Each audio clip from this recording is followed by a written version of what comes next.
親愛嘅同學們，喺利未學院裏邊嘅師生，我哋嘅老師，我哋嘅學生，我哋親愛嘅同學們，今日咧，我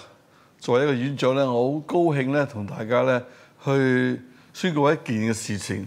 就嚟緊咧喺呢個嘅秋季咧，呢個時間咧，我哋會有一個比較大一啲嘅工程。我哋稱呢個工程為做一人一專嘅行動，係為咩事咧？就係因為我哋發覺咧，過去咧，上帝喺前嗰7年咧，俾我哋喺各方面嘅準備啊，讓到我哋咧同學們咧有機會咧能夠可以喺呢個咁好嘅地方嚟到學習。咁但係學生開始越嚟越多啦，好多時候咧，我哋發覺咧一啲嘅地方，譬如我哋一啲嘅rehearsal嘅時間啊，有啲地方係想有啲嘅workshop 啊，但係都發覺呢地方唔好夠，咁於是乎咧，我哋就見到一個地方咧喺我哋呢個學校裏邊咧，如果能夠有少少嘅裝修咧，咁我哋可以好好嘅使用呢一個地方。咁亦都因為呢件事情嘅時候，當我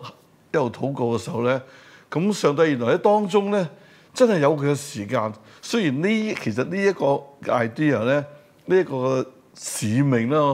我就稱為或者呢個行動咧，其實早喺7年前、8年前咧已經曾經諗過㗎啦。因為好多其他問題咧，我相信最重要嘅就係喺神嘅時間裏邊咧，仲未到。但係7年之後嘅今日，我哋睇到原來上帝喺當中俾我哋按部就班，按住佢嘅時間咧嚟到去將呢一個嘅使命再一次帶翻出嚟。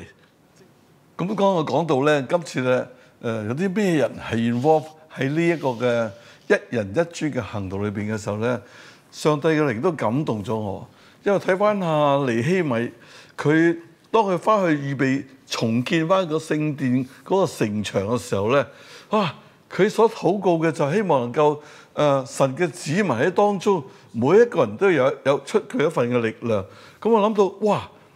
係，其實都係時候讓我哋嘅同學們參與呢啲嘅一人一專嘅運動啊！就好似喺彼得前書呢度咁樣講到咧，佢話咧，佢話你們來到主面前，也就像活石被建造成為靈宮，作聖潔的祭司，藉着耶穌基督奉獻神所喜悅的靈祭。我就諗下，今次弟兄姊妹一齊嘅參與在其中，就係喺度共建呢一個嘅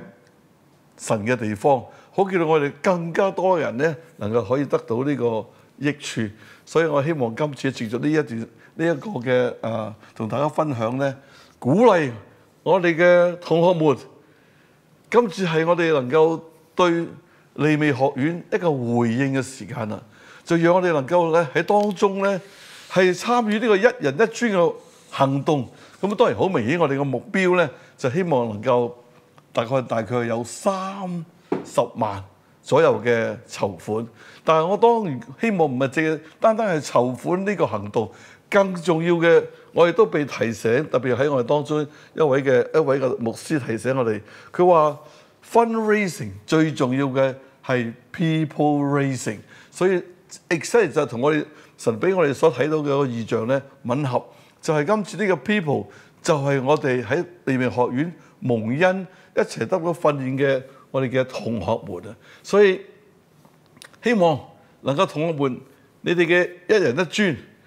盡我哋嘅能力一齊嘅擺上，我亦都相信上帝咧一定會祝福今次我哋呢一個行動，因為由頭至尾，我哋都見到上帝喺當中點樣帶領利未過去嗰7年喺當中嘅上帝嘅供應。咁我相信嚟緊呢7年，特別呢一個嘅一人一專呢個嘅裝修嘅運動咧，同樣上帝都係藉著大家嚟到完成今次呢個永神益人嘅一個事工。好多謝大家，願神祝福